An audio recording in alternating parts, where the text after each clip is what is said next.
The more hands you shake, the more money you make. So I am a true believer in that. So you got to just go out there, introduce yourself. And I'm a true believer too. When I go to games or football games where I'm going out, I'm wearing a GreenTek shirt. I guess, when I go to the gym, I'm wearing GreenTek. Or I'm wearing a hat. Anywhere I go, I'm sponsoring. People, if they like you and they trust you, and once you earn that trust, you continue to execute for them, they're going to want to work with you for a long time, right? And they're going to want to keep giving you business because you're taking that problem, that issue that they have, and you're solving it for them. They don't even think about it. One less thing that they're sitting in bed at night thinking about because you solved it, because you're their trusted partner. Welcome back to another episode of Construction Tech Talk, where we blend the traditions of the trades with the innovations of the future. We got another pioneer out there out in Florida. We got John Franco with GreenTek. What's up, my man? Hey, what's going on, Nick? How you doing, brother? Hey, you know what? I'm gonna hit you hard right off the bat. Get us cooking. What do you think is the number one lesson or thing you've learned thanks to being in roofing? The number one thing that I've learned or that I've gained in roofing, I would say just consistency. This industry has changed my life. Because 10 years ago, I would have never imagined the life where I'm at today. But it's taught me so much things of being a leader, with the quality of work that I have and that I've worked around with my guys. A little bit of my background, dude. Like 10 years ago, I was homeless. I was literally homeless. Like Wow. didn't have a home. I was sleeping out in my car. So come from humble beginnings for sure, and just helping people, do like the amount of joy that I get from helping the community and building back the community better is phenomenal. I mean, I've got so many good stories that I could say, testimonials from my customers and things that we have done with the community that, from this, degenerate from 10 years ago to now, and to be able to, provide that to this community, it's just an amazing thing. God has done so many mysterious things in my life, and it's all because of this industry. Incredible, man. Well, hey, I'm proud of you, and I'm happy for you. It's well deserved for sure. You're basically living the hero to your own movie in a way, right? I mean, that's what it's all about. I've had some laws. I've never been homeless, but I've definitely had some laws and whatnot. But when you get to look back on it, it definitely teaches you some things, builds some values, some characters, and stuff like that. Do you think that kind of shaped it? Shaped the way you lead and you manage your team, the way you live your life, kind of?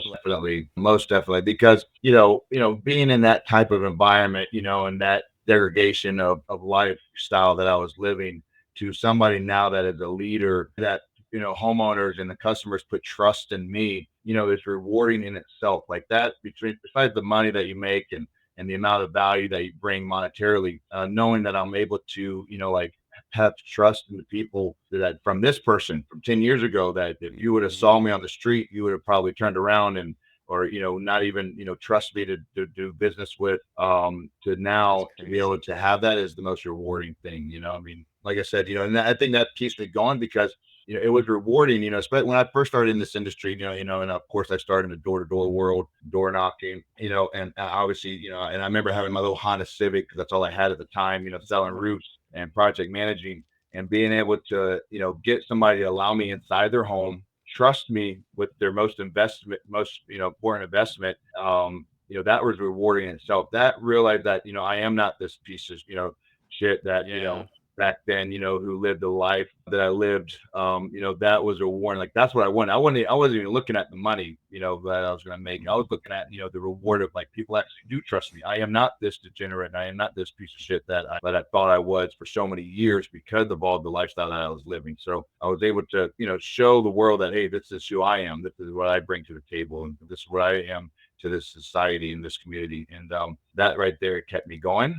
And so I am always a huge proponent on second chances. So a lot of my guys come from a life of having a second chance, and this industry has changed their lives as well. Shouts out to the roofing industry, man. It is crazy. It's like if you're looking for opportunity, it's gonna find you in the roofing, and it's not gonna let you go. It's a wonderful industry, And you went from basically having no roof over your head to putting roofs over how many families now at this point? Pretty crazy to think. Yeah, it is crazy. We do probably about 500 roofs a year. Wow. So I've been in Just think business about for that. 7 years. Think about that. Like that's thousands of families that you put a roof over after not having your own. So congrats, man. And I think like what you mentioned, the hardest part about that is this like the identity that you place on yourself, right? When you aren't living up to your own expectations, you don't feel valuable. right? And you think you're that piece of shit, and you live with that. You wake up and you just assume that's who you are, right? And being Correct. able to change your mindset and kind of reconfigure things to say, no, I do have that value, figuring out what that is and executing on it slowly over time, you can get out of that identity, right? And then people will start to look at you differently, etc. Right? Once they start doing it, it's a lot easier for you to open up to that as well. So, and I Most love the definitely. second chances too, man. It's one of those things where nobody's perfect, right? Don't hold grudges. Give people opportunity if they deserve it, and let them work for it and make it happen. So, what about the bodybuilding stuff, bro? I mean, we gotta touch on that, right? Because you talked about consistency, right, as being like one of the top things you learned in roofing. Obviously, bodybuilding is like discipline and consistency, right? I mean, tell me about your journey there. Yeah, so I got into it, so how I got into the whole bodybuilding lifestyle. First of all, I just wanted to change my lifestyle, right? Because I was making good money, I was eating well, and then I had this, funny story is, when my father one day, I was on a cruise and I posted a picture of myself, I'm with my family, my shirt off, and I had this whole belly out, looked like I was I looked like I had a beer belly, not even drink, I had a beers sober at the time. And my dad, commented on my post, they know you're starting to look like a lot like your daddy. And my dad, in the 60s, 70s. So that changed the way of looking at myself and saying I'm 30 something years old. I'm already starting to look like my dad. Sometimes being brutally honest, dude, is like the best kind of love. Unfortunately, it's That was annoying the best. sometimes. It's the best accountability. Yeah. So I got into the lifestyle of just working out, changing my diet, and having that, and that actually helped me build a better team. People looked at me differently. I was able to, be more confident in front of my customers and my property managers. But I got into the bodybuilding just because it was different. It is definitely a disciplined sport. Consistency, I mean, you're eating 6 meals a day. You're doing your cardio, religiously. You're going to the gym. You're doing, sleep is important. So there's a lot of things that you got to discipline yourself to know, like, this is a goal that I want to achieve. In order to get there, I must do these things. And it doesn't happen overnight. I mean, some of these Mm. preps that I was on were 16 weeks. So you imagine, like, you don't see the end, It's right? hell, Until, dude. It's. I've seen it in firsthand. It's hell. yeah, and Yeah. and it definitely brought a different perspective on the amount of discipline that you need to take to get to the goal, and that allowed me to obviously turn that into more business too. But the respect that I got from people, like people that weren't even in a Mm-hmm. fitness lifestyle, that saw what I was doing, were just Yeah. amazed. Like they respected the amount of discipline that I was doing. It's Going to company parties, company events, everybody's eating their meals and I'm serving them, their food, their drinks. And here I am, got my Tupperware with my chicken and rice or fish and rice or asparagus and just, eating that away, knowing that I could only, choose to eat this because this was my choice. And the choice that I made was I have a certain goal to hit. And I obviously did it by having a coach, right? So we always need a coach, and no matter how much experience you have, I always look at a coach to keep my accountability and make sure that I'm on the right track to hit the goals that I'm seeking to hit. So much good stuff there, man. I mean, first off, you mentioned just eating your little chicken dinners or whatever you're having, right? At Christmas parties and stuff like that while you're serving the team. The way I look at it is when you have a leader, you want someone who is in the trenches with you. I'm not necessarily saying they're doing all the tasks and everything like that, but they're willing to get dirty here and there, right? And when people are looking for a leader, they're like, hey, can I trust them? Can they help me? Right. And so you're looking for somebody who has commitment and has follow through, right? Because you can trust those people. Like there's nothing more honorable than when people tell you, hey, you're one of those people that if you say you're going to do something, you're going to do it. Yeah. There is no better of a compliment than that. I wanted to ask you though, like the bodybuilding stuff. So I used to do those like 50-mile runs, 100-mile runs in the mountains. And it was like no matter how far you run, it's like when you get to the last 10%, dude, everything just starts to break down. It doesn't matter if it's 10 miles, if it's a marathon, if it's 100 miles. Dude, that last like 10%, dude, your legs are killing you. Everything hurts, right? But it's like those are the times where you start to pull from that. Just traits that you can take into different areas of your life, like work or whatever it might be. When it gets hard, you just keep trucking. Do you feel like you kind of got that from bodybuilding, and how do you view stuff like that? Yeah, sure. So obviously, we all know, building a book of business in the roofing industry, there's a lot of competition, there's a lot of competitiveness. So, but it's all about the grit. It's a numbers game, right? So Mhm. I don't look at the failures or the losses that I didn't obtain during the process to get to the number that I need to get, or to be able to reach out to the customers, to the property managers. If I don't get jobs, like I just know that for me, like it's all about just consistency, persistence. I tell all my guys that train them, like it's a numbers game. Like don't look at your failures and losses, because even though like when I be in bodybuilding and I put all this effort into it, and say I didn't place or I got fifth or sixth or seventh, which I did, I didn't look at it as a loss. Like it was a goal for myself, and I knew that I did whatever I could to reach that goal, and I did my best. Like I knew I did. I knew I woke up when I needed to wake up. I know I did my cardio. I ate the meals I was being told to eat. So same thing in business, same thing in sales, same thing as growing your pipeline. It's like it's just you have a goal.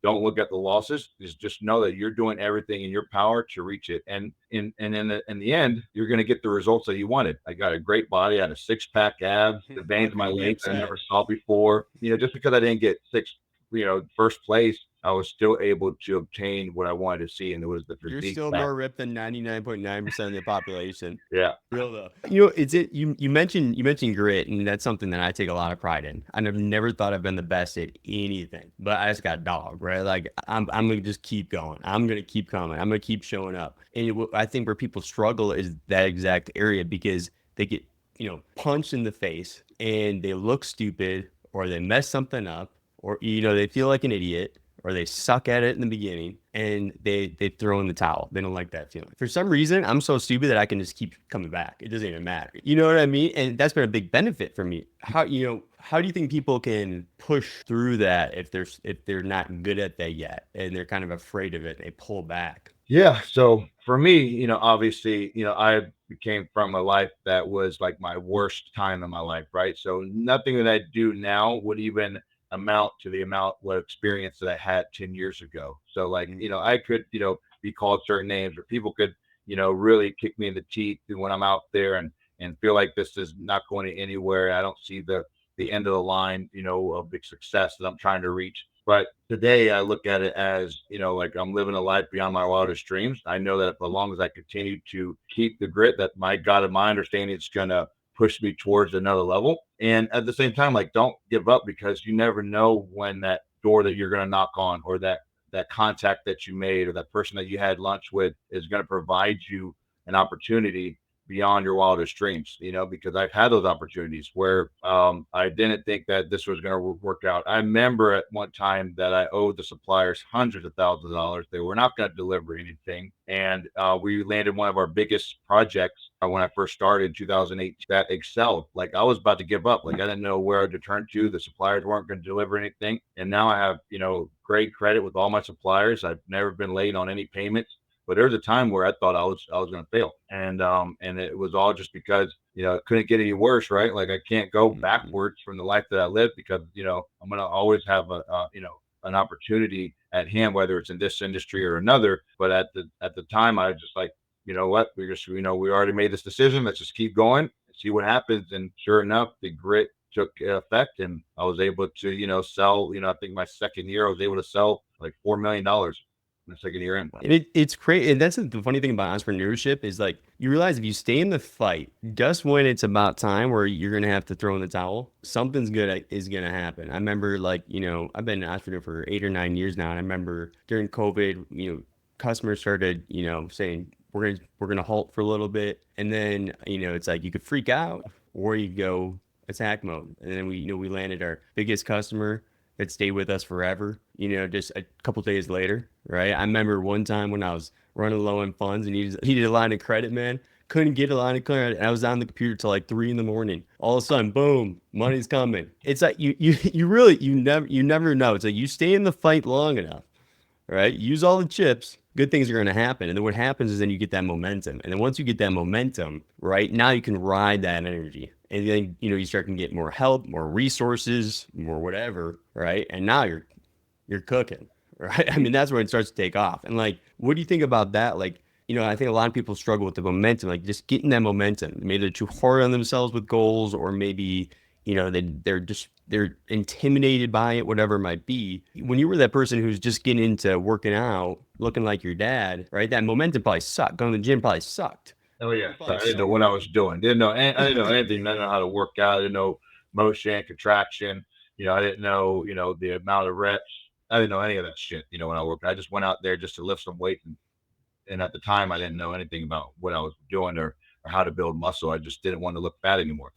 And so is that what pushed you then, basically, or what? Like I think that's our people hate getting going, right? Like once you get the momentum train going, it's easier to cook, but just getting it moving is usually the hardest part. Yeah. So that comment by my father, by realizing that I'm 30, I was 40, so I was like, what, 4 years old at the time, when he mentioned that to me. Imagine being 4 years old, your dad's in the 60s, and he's telling you, trying to look like your dad, and you look at yourself in the mirror, and you realize, and you got these arms, your belly sticks out. So you went Michael Jordan mode, basically. You went like, I'm taking it personal. Yeah, I did take it personal, and I love my Yeah. dad. He loves me. He's been there for me my entire life through the ups and downs, and he's definitely part of my journey. But yeah, I took it personal. I'm like, nope, I love you, dad, but Yeah. I'm not going out like that. So let's take it to the roofing side then. So we've been talking a lot about goals. We for sure. I think that's a big topic. Getting out of your comfort zone, growth, right? New second chances, right? Maximizing those. How do you bring that mindset that you've implemented in your own routine structure in your personal life into the business?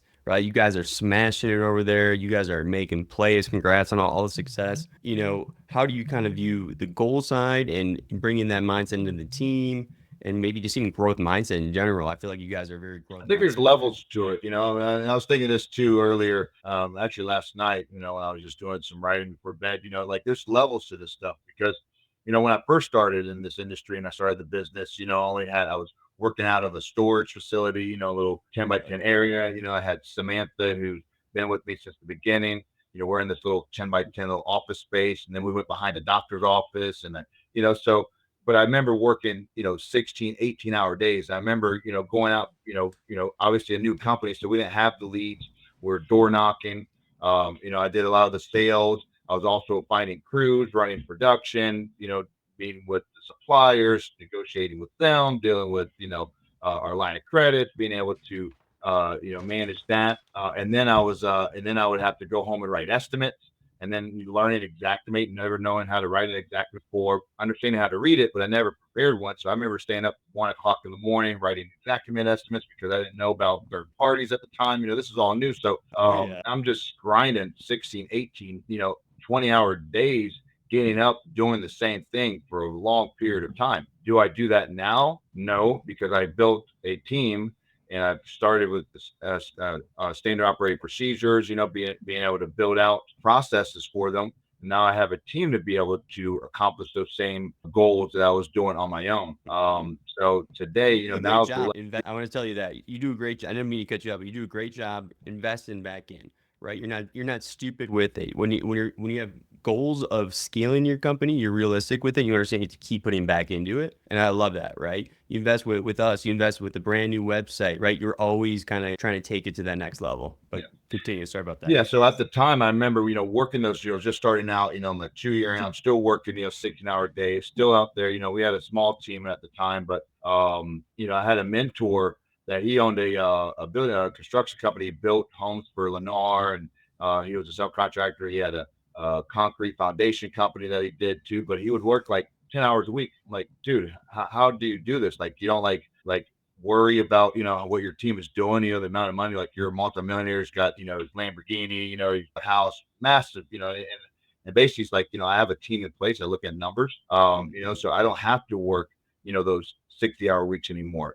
So I took it from him. Like I didn't want to be in this industry and open up my own business to work 60, 80 hours a week. That's not why I got this, and it wasn't even about the money. So I started this industry not because I wanted to make a bunch of money, but I just wanted a life of freedom. I wanted to make a impact in the community. Which I enjoy doing. Like that's where I get my value from, is to make a difference, to be able to Mhm. be a different roofing company that is not taking from the homeowners, that has a little bit of integrity, that has a quality work, that has the ability to set different standards than what I've seen. And then for me, to build a team so I could live the life that I truly like to live. I wouldn't be able to do the bodybuilding if it wasn't for the team that I have. I wouldn't be able to take time off with my family and go on trips if it wasn't for the team that I created, and if it wasn't for them. And do I still put in the work? Yes, I do. I still show up here in the morning. I come in every day between 7 and 7:30 to meet with the team. Not because I know I got a bunch of work to do, but I want them to show that, hey, I am the owner, I am the leader here, but I'm going to Lead still from the show front. up and Lead lead from the from the front. front. That's why I make a purpose to be here when my production team gets here, because I want, and then not only that, and then when we have our sales meeting, or if they're going out and doing some prospecting, like I'll show up there and 4 or 5 o'clock, during that time, so they know that, hey, I'm out here doing this too with you, like, and I don't have to do it all the time, but I want them to know that I am next to you. I may not always be around, you may not always see me, but I am here. I am going to go through the weeds. I do know that what you guys are doing for me and for the company is a lot of value, and I respect it. And I'm going to do whatever it takes to know, so that they know that I'm right beside them. Hmm. And that's Yeah. the best kind of leadership, right? And I think that's why, people like Sam have been there for the long haul. And I think it's when you talked about you guys in this little box basically of an office, man. That's where like the special bonds are created. I'm telling you, those people who are in there in the beginning, man, and they're working out of a box with you, dude. There's a special bond there that you always respect each other and appreciate each other. So I love that, man. And that you Yeah. mentioned you going out and doing these door knocks with the team during sessions or whatnot. It makes me think. I just mentioned this actually. Is Mark Cuban? He buys the Mavs. The dude was cold calling people to sell season tickets. Right, he's going in and picking up the phone himself. Right, and that's what it's all about. Why would you not want to work for somebody like that? And you mentioned also too, like, hey, I wanted to get in business for the freedoms, for these purposes, and I can get in the trap too sometimes if you forget why you're in business, why you're doing it, then it's going to run you, right? So you got to always remember, hey, this is why I'm doing it. Have that at the forefront, right? And then you can have better control. Now, as you scale, I think you've hit some big benchmarks just at a revenue standpoint that a lot of people would love to hit. And what does that take? When you're looking at what the business was, right, when it was doing a third of the revenue versus now, in terms of the people, the technology, your leadership, what's the difference there? Now, the way we scaled it now, I think it's just having the right team in place and the resources. We do have a lot of high quality equipment to be able to operate these jobs. I got telehandlers, I got 3 equipters, I got my own dumpsters. So there's a lot of resources that takes to be able to operate Mhm. on this type of scale. But also just having the right team in place. I always mention that, having the right management, the leadership. It takes a lot. It takes not just it takes the entire village to be able to create what we have here, and not just myself. But yeah, and I always look at growth at 20%. So for me, I know people want to hit 20 million. We want to do 30 million. But can we actually take that on right away? Can I go from 10 million to 20 million and not Mhm. implode? And then obviously, be owing the subs and all my employees, or the suppliers money that will affect the growth of the company. So I look at it as a 20% growth. So every year we grow for 20%. So we went from $10 million to 12 to $13 million. And last year, 2023, we did 12, 13 million. And Nice, then man. again, I wanted to reach 15. And for 2024, we did 15, 3, I think Oh 53. man, congrats. So, and once you build a quality team, we got great reviews on all our platforms. We don't have very many complaints. Obviously, we can't please everybody, but we tried to build the pipeline. And once you get to that level of customers that you and the community, like that, like I said, we're averaging 500 roofs a year. Once you build that, like this, I've noticed that you're always going to hit a certain level of revenue every year now, because our name is out there. We get a lot of referrals. We get, people know who we are. And then where the growth comes in, that 20% is just creating your team in place to be able to go out there and get new leads, go out there and get more, referrals. And so we train every week on how to gain traction and build their pipeline, not just by the company leads that we provide to them, but to be able to get their own leads by how we could get their referrals from their neighbors, how they could go shake more hands, if they need a door knock, Facebook, anything they can do to be able to gain more revenue for themselves. And then that's how we continue to increase our 20%. It's really the team effort. I think between our company leads, we're always going to do between 12 and 13 million just by our name itself. But in order to continue to grow, it's our team doing it. They're out there grinding. Just wait until we launch that revolutionary sales training that me, you, and Evan are going to build out. Unstoppable forces. Let's Yeah. go, baby.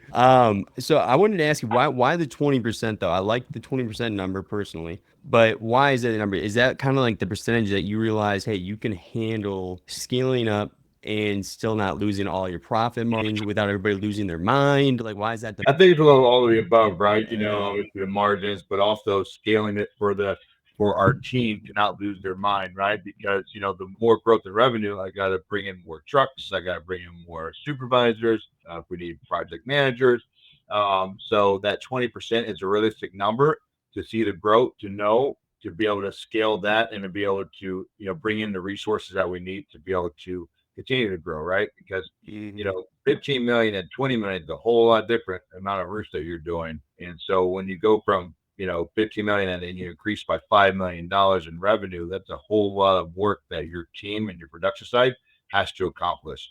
And I feel like 20% is that realistic number to allow not only for the profits and growth and that, but really the team resources, because I don't want to scale too big to where we lose sight of the quality and the customer service and our core values, right? That Mhm. we go too fast, there's something dies in that. Some of your values is not being upheld because you're growing too fast. And that, I think that's why I just picked the 20%. Sound like a realistic number? That seems reasonable. No, I like that. I used to work at Milwaukee Tool, and that was always our number every year, 20%. And they engraved it in their head. Everybody knew it, right? And that's also a key too, right? Everybody has to know it. What's the magic number, right? Mhm. Where we're trying to go. And the thing is, the more you put that into your team's head, the more they know it, the more it manifests in the world for some weird reason. I'm telling you, just keep engraving it. Okay, so let's say I am Big Joe's Roofing out in Cincinnati, Ohio. It's just me and my wife. We're doing 20 to 50 roofs a year. I want to get to 500. I want to get to 500. And I'm sitting there in my little box office and I'm wondering, well, how the hell do I get there? Can you help me out, John? Yeah. Give me some tips, man. Yeah, really, if you're that small, like I said, I am grateful that I came from a door-to-door industry, so I know what it takes to get out there and get leads. So some people don't have that, mindset. They think it's degrading or they think it's less than, so for me, the reason why I didn't look at it like that, because again, 10 years ago, I was homeless. So knocking Mhm. doors was not less than anything because I just, came from a lifestyle that was degrading in itself, and by able to gain people's trust and allow me to service them, a complete stranger service them, was rewarding in itself, because like I wanted them to trust me because I was going to do something good, and that made me feel of a better person. So door knocking is the number one thing. If you're only doing 20 roofs a week and you want to scale to roofs, door knocking is one of the key. Going to different BNI groups, property managers, having because you don't have the money, right? So if you're doing only a few roofs a year, the expenses and the finances to be able to get leads and to be able to Taxable. purchase them, you probably don't have that in the bank, right? So what's the free way to get leads? Door knocking. Maybe get flyers. Go on Canva, create a flyer, print them out, mail them to different homeowners, that you're working a build in. Definitely work your builds. If you're not working your Hustle builds, hard, you're never going baby. to scale. Because if you're Hustle not working your hard, builds, baby. yeah, if you're not working your builds and prospecting in that neighborhood, somebody else is. Another roofing company is seeing that build. I did it. Mhm. When I was seeing another roofing company in a neighborhood building a roof, I'm going to go knock that neighborhood if I didn't have any Dude. builds going on. Hey, and if you stress out about money, go out, knock doors, call people, do whatever it Call takes. Talk to as property many people as managers are possible. good to market with, get in the door. I bring cookies, Hmm. crumble cookies, as a bodybuilder, we love our crumble cookies. Oh, we You found know, this. We found his weakness. yeah. So yeah, those are my weakness, the crumble cookies. So I would get crumble cookies and take them to property managers, deliver them. And roofing companies, I noticed too in the roofing industry, we don't do a lot of that. Like we don't market. Hmm. When before I used to work in the white collar industry, and I worked for an attorney's office. The doctors and the nurse, the doctor, they want these attorneys to send the auto accident clients to their medical facility for treatment, right? Hmm. So every week they would bring in a beautiful blonde or brunette will come in, bring out lunch, and try to and give out cards and flyers and introduce themselves to gain the trust and also to gain the clients, for Hmm. patients. And so when I got into roofing, like nobody does that. Like, why don't we service our property managers? Right? That's the attorney for the doctors, right? Hmm. For us, the property managers that can give us open doors to all these other, HOA communities and condos and apartments and different commercial buildings. So I started, sending out cookies and delivering, different lunches and Panera meals and anything I could think of to, free luncheons. Like, who doesn't like free luncheons? So I would cold call property managers and say, hey, this is John with GreenTek Roofing. We're a local roofing company. We just want to bring you guys some free lunch, introduce ourselves, and see if you need any of our services to any of your clients. And they're like, free lunch? I'm like, yeah, free lunch. And they're like, really? I'm like, yeah, and they would be so shocked that we're bringing them lunch.